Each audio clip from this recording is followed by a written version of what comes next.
जैसे पूरे मुसलमान धर्म के धर्मियों के पास हजरत मोहम्मद सल्लल्लाहु की कोई प्रतिमा नहीं है, तो क्या हजरत मोहम्मद जी निराकार थे? क्या उसका कोई आकृति नहीं थी? केवल ये लिख देने से कि न तस्य प्रतिमा अस्ति, तो वो ये सिद्ध नहीं होता कि वो निराकार है। अब आपको सिद्ध करते हैं कि परमात्मा कैसा है। एक शेख फरीद नाम के मुसलमान थे और उन्होंने एक घर छोड़ दिया बचपन में परमात्मा पाने के लिए। एक फक्कड़ फकीर थे और वहां वो उनके आश्रम में रहने लगे। और वो फकीर इतना वहां प्रसिद्ध था कि उसके पास सिद्धियां बहुत हैं। एक समय शेख फरीद नाम के मुसलमान थे भक्त।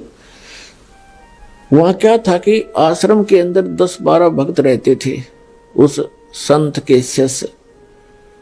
तो उन्होंने आपस में एक एक दिन बांट रखा था। वो आश्रम का जो संत था वो हुक्का पिया करता। मुसलमानों में वैसे वो मांस नहीं खाता था, हुक्का पीता था। तो हुक्का खाना खाने के बाद उसका शाम को या दोपहर को जब भी खाता था हुक्का कंपलसरी होता था।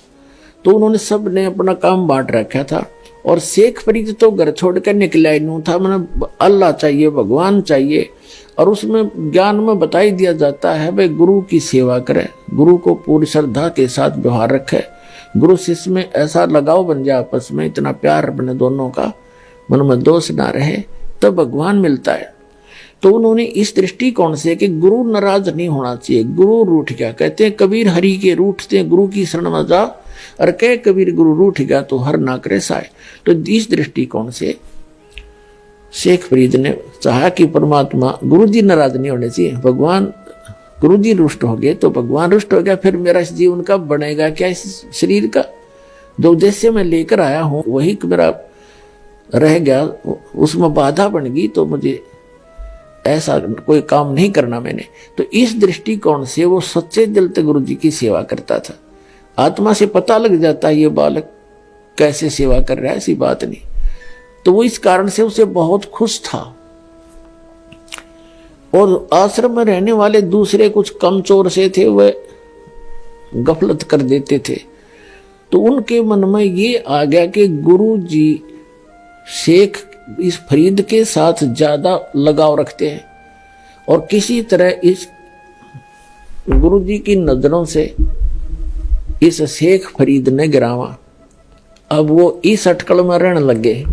वो एक दिन वर्षा होकर रुक गई थी, वर्षा का मौसम था। प्रतिदिन जैसा भी उसका नंबर आता था सभी ऐसे करते थे। पहले खाना बनाते थे, लकड़ी की आग बना देते थे उपले अपले डालकर, और खाना खिलाने चले जाते थे। आग तैयार होती थी, महाराज जी को खाना खिला के आते ही हुक्का भर के और तुरंत दे देते थे। और वो गुरुजी इतने क्रोधी थे, 5 मिनट लेट हो जा कोई हुक्का ना लावे, यानी कोई भी काम देर कर दे तो सोटा ठाकर मारा करते, डंडा रखा करते। और उसको कई दिन सेवा नहीं देते थे, एक तरफ बैठा देते थे। तो उन्होंने क्या किया, शेख फरीद गया खाना खिलाने गुरुजी को झोपड़ी में। चूल्हा रसोई दूसरे स्थान पर थी, उन्होंने उसको पानी मार दिया, छिट्टे मार दिए, बुझा सी दी। अब शेख फरीद तो अपने हिसाब से आया था कि 2 मिनट लाऊंगा भर के चलम दे दूंगा। अब वो आके देखा तो आग नहीं। उन्हें सोची भाई मौसम खराब है, ना सक गया उसका कि किसी और ने गड़बड़ कर रखी है, और आग तो बुझ गई। वो उठा कर चलम, और थोड़ी सी दूरी पर गांव था, वहां धुआं उठ रहा था। कोई बहन बेटी माई अपना चूल्हा जलाने की चेष्टा कर रही थी। वो दौड़ा दौड़ा गया। तो वहां क्या कर रही थी वो माई, क्योंकि मौसम वर्षा का था, लकड़ी जलाव थी, कभी बुझ जाव थी, फूक मार थी, आंखों में धुएं से आंखें पानी गिर रहा था। तो शेख फरीद दौड़ा दौड़ा गया, युवा लड़का था 20-22 वर्ष का, और कहने लगा माई आग नहीं दे दे, माई आग डाल दे, थोड़ी आग दे दे मुझे। और माई हो रही थी दुखी धुएं में। वो नु बोली, देख के नु बोली आग नहीं ना मिलती, आंख फुटवानी पड़े आग के लिए। तो उसने चिमटा देखा आंख में, उस संत ने, शेख फरीद ने अपनी आंख निकाल के दर दी। अगले माई आंख ले फोड़ दी मैंने, अरीब ताक दे दे। वह माई डर गई, अगतन तक कही थी स्वाभाविक, संत ने तो साची कर दी। और इसका गुरु जी तो बड़ा पहुंचा हुआ संत है, तेरी कदे सारा काम ना बिगाड़ दे। उसने सारी आग निकाल दी चूल्हे में। ले ले महाराज जी, वह दरकस सारे आग ने भरकर तो चल पड़ा, भाग्या गया फिर फटाफट। अब उस संत ने एक आवाज लगाई जब वो 2-3 किले दूर था। पहली आवाज लगाई, रस फरीद कहाँ मर गया तू? आ गया गुरुजी, आ गया गुरुजी। दूसरी आवाज लगाई, जब रख की तू मर गया था, इतनी देर लगा दी। बस यही था गुरुजी, देर होगी, थोड़ी सी आग खराब सी होगी थी, मौसम खराब है ना। और उसका आंख पर कपड़ा बांध लिया उसने एक आंख के ऊपर के, जो आंख फोड़ निकाल दी थी। अंधेरे का मौसम था। गुरुजी ने कहा के लाग गया क्या? कुछ दया है आपकी महाराज, के लाग गया था आप कह रहे थे। और वो कब्र दिया और बूढ़ा तो पी के सो गया संत तय। अब वो सारी रात बेचैनी में रहा बेचारा, आंख फूट रही उसकी, कोई बात नहीं, जैसे तैसे। उसका उद्देश्य यह था कि गुरुजी नाराज ना होना चाहिए, आंख ने के गाड़ दूंगा। जब मालिक रूस गया था। अब कहते हैं देखो कितना सेक्रीफाइस भी कर रहा था, कित कर रहा था वो महापुरुष, किसके सामने? वहां कुछ था ही नहीं। अब उस माई ने नींद आई नहीं सारी रात की, तले रात होगी मैं जाऊंगी तो महात्मा धमका देगा, तो रात ना आई कैसे यहाँ पर, और शराब दे देगा। तो सुबह वक्त से उठ दिन निकलते ही पहुंच गई और कहे महाराज जी मेरे से गलती होगी, माफ कर दो। महाराज जी उठा, कहने लगा क्या बात है माई, क्या बात है? क्या आपके चिल्ला गया था और मैं धूम में दुखी हो रही थी, वर्षा का मौसम था, लकड़ी गिल्ली थी, मैंने खूब कोशिश कर रखी थी आग बनाने की, आपका चिल्ला गया। मैंने तो मजाक कर रहा था महाराज जी। उसने आंखें काट के धर दी, बर्तन के कापड़ पर धर के लेगी उसने, ढक्कन पे, मटके के ढक्कन है ना, कापड़ बोले, आंख काट के धर दिया। आपके बच्चे ने मेरी गलती कती नहीं। उसने सोची अब कदे शराब ना दे दे। तब उसने बुला कर, शेख इधर आ भाई फरीद। कहाँ जी, क्या हो गया, क्या बात होगी? कुछ ना मालिक, जो शरीर आपका आंख की के बात थी दाता, आप नाराज नहीं होने चाहिए, इस मट्टी का बनेगा क्या? तब ने बोला बेटा यू खोल रुमाल। उन्होंने रुमाल खोला, आंख पूरी होगी शेख फरीद की, उनके गुरु जी की सिद्धित है। अब पुण्यात्माओं, इतनी सिद्धि युक्त प्राणी संत आसपास उसका खूब बोलबाला हो गया इस बात से। माई ने जब आंखें देखी, सारी कहानी बताई, सारे गांव में चर्चा होगी, और तरह बे ऐसा महापुरुष नहीं देखा। अपने चेले की आंख भी ठीक कर दी, स्वस्थ हो गया। लेकिन वो आंख थोड़ी छोटी बन गई, ये प्रमाण देने के लिए कोई संत ने इसको ठीक कर दिया। अपने आत्मा इसका रिजल्ट देखना क्या है। इस कथा जो दास सुनाने जा रहे हैं आपको, सारे भ्रम मिट जाएंगे आपके। अब कुछ दिनों के बाद क्या होता है, संत जी की मृत्यु होगी, उस फकीर की, आश्रम वाले की।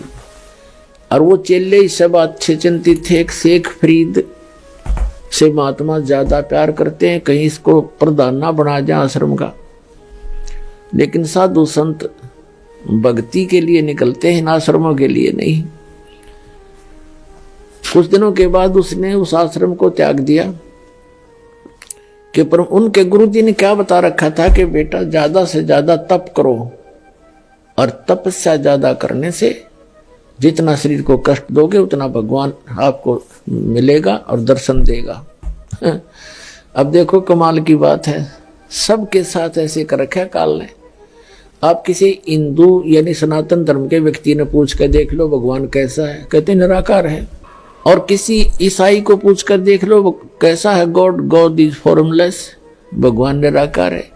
किसी मुसलमान भक्त ने पूछ लो, वो कहेगा भगवान बेचून है, निराकार है।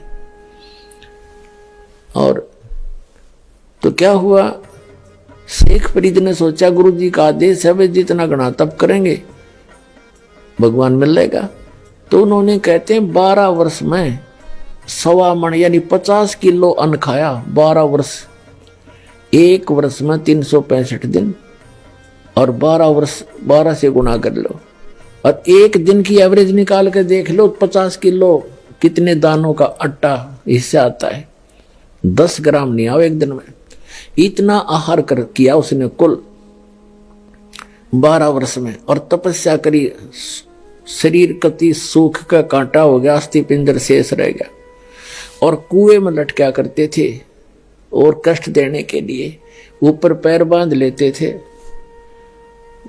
वृक्ष के टहनी कर, नीचे कुआं था उस वृक्ष के, रस्सा बांध कर नीचे चले जाते थे, क्योंकि बाहर कौवे आंख निकाल लेते हैं, और बाहर आते थे, थोड़ा बहुत आहार करते थे, फिर लटक जाते थे। एक दिन कौवे वो आकर लेट गया, ज्यादा थके हुए थे ऐसे, और कौवे ने सोचा आदमी मर गया, आकर बैठ गया, उसके सारे शरीर पर घूमे फिरे, उसमें कितना मांस दिखा नहीं, अस्थि पिंजर कति शेष खाल में लिपटा हुआ। माथे भागा बैठ गए, आंख खाएंगे ये, इनमें कुछ है मांस थोड़ा सा।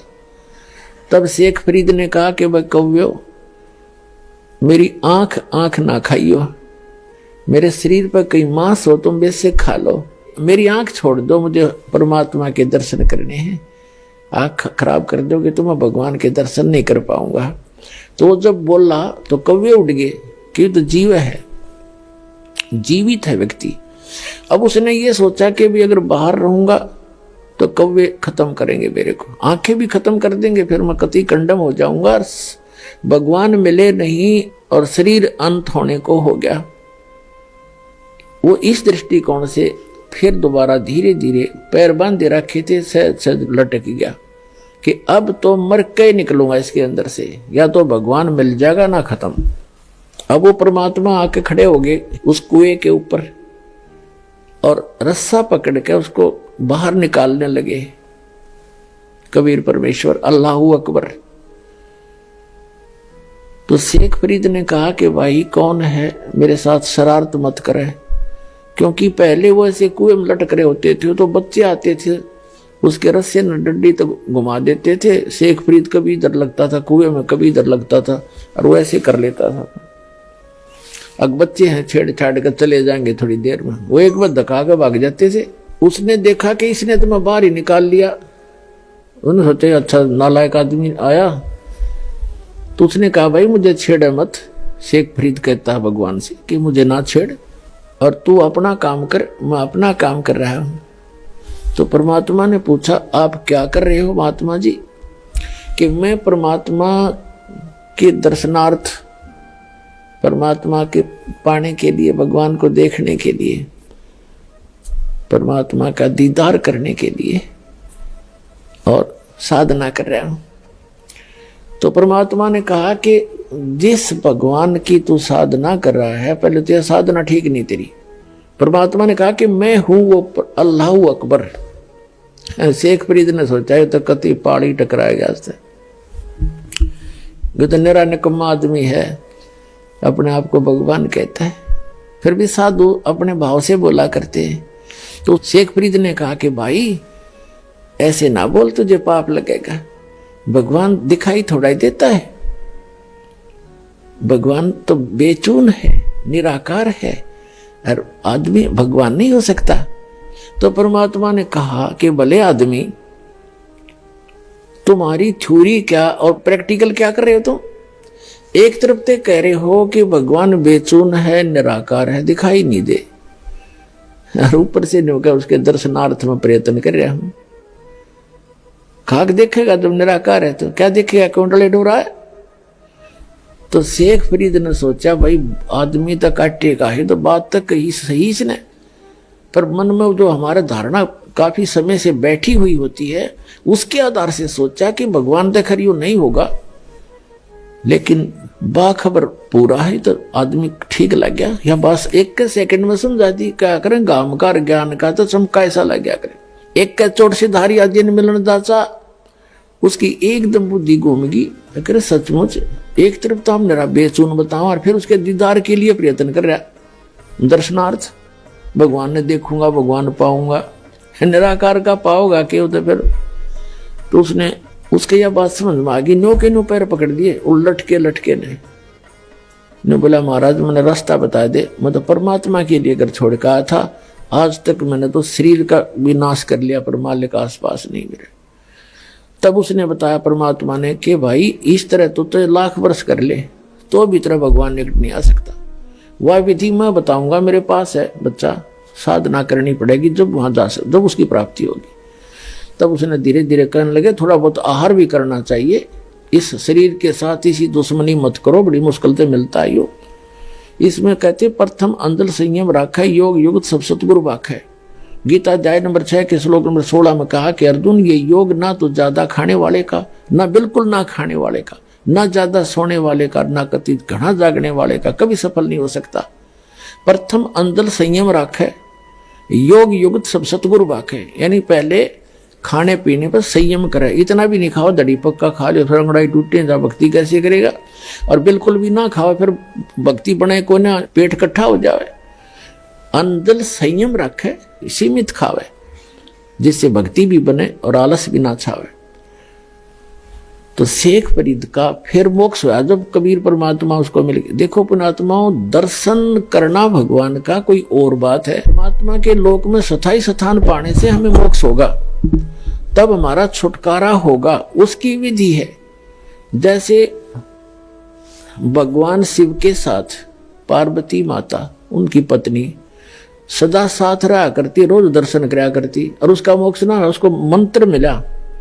अमरनाथ जो बना हुआ स्थान, वहां पार्वती जी को मंत्र दिया गया था। ये जो पहला आपको 5 नाम दिए जाते हैं, ये 5 नाम का दिया था। उस मंत्र से उसकी इतना मोक्ष हो गया जितना उस मंत्र से होना था, इतना अमरत्व प्राप्त हो गया उसको, सच्चे दिल से भक्ति, सच्ची साधना करने से। लेकिन शिव जी के दर्शन से मोक्ष नहीं हुआ उसका। तो पुण्यात्मा परमात्मा 120 वर्ष, वो अल्लाहु अकबर, वो पूर्ण परमात्मा परम अक्षर ब्रह्म 120 वर्ष काशी में रहे। कितने लोगों ने दर्शन किए? 64 लाख तो शेष हो गए थे उनके उस समय, और सब ने दर्शन किए और कोई पार ना हुआ, क्योंकि उन्होंने उनके द्वारा बताई गई साधना पर विश्वास नहीं किया, वह साधना पूरी ना की और उनको एज ए गॉड ट्रीट नहीं किया। तो परमात्मा के लोक में जाने के लिए हमारी मर्यादाएं हैं, कुछ मंत्र हैं। उन मंत्रों की शक्ति से इस शरीर के अंदर जो हमारे सूक्ष्म शरीर है बॉडी के अंदर, इस स्थूल शरीर से प्रयत्न करके साधना करके हम उसको चार्ज करना हमने। और इस शरीर को छोड़ देंगे तो ऊपर का यहाँ का इस काल का दिया से प्राप्त मटेरियल है, इसको तो ये इतना सामान इसको छोड़ दे, इसके अंदर जो शरीर है वो हमारा इतना चार्ज हो जाएगा और फिर वो इससे निकलते ही और फुल स्पीड तो ऊपर जाएगा, तिरकुटी पर। इन सब के अकाउंट क्लियर मिलेंगे आपको, क्योंकि ये जो शरीर है सूक्ष्म शरीर फिर इतना लंबा हो जाएगा इससे निकलते ही भक्ति युक्त प्राणी का। जैसे आप कभी सूर्य की तरफ पीठ करके सुबह सुबह 10-11 बजे से पहले सूर्य की तरफ पीठ करके और अपनी छाया पर ध्यान रखना, अपनी छाया की छाती पर काफी देर 1 मिनट एकटक देखते रहना और फिर सामने देखना। आपको जमीन से लेकर आसमान को छूता हुआ आपका सिर, नीचे पैर, इतना लंबा शरीर दिखाई देगा। तो ये शरीर इतना लंबा हो जाता है, फिर ये आत्मा यहां से स्टार्ट करती है मूल कमल से, इसमें से सूक्ष्म शरीर से, इसमें से निकलकर फिर त्रिकुटी में जाती है। त्रिकुटी ये वहां पहुंच जाता है, त्रिकुटी उस त्रिकुटी के पास ही। तो वहां यहाँ सारा क्लियर अकाउंट करके वहां पहुंच करके फिर आगे सब मंत्रों की जो भक्ति है वो स्थान स्थान पर इनको डिपॉजिट कराते चले जाएंगे, हमारा अकाउंट क्लियर होता चला जाएगा, तब हम सतलोक जा पाएंगे। तो इस प्रकार मोक्ष होगा।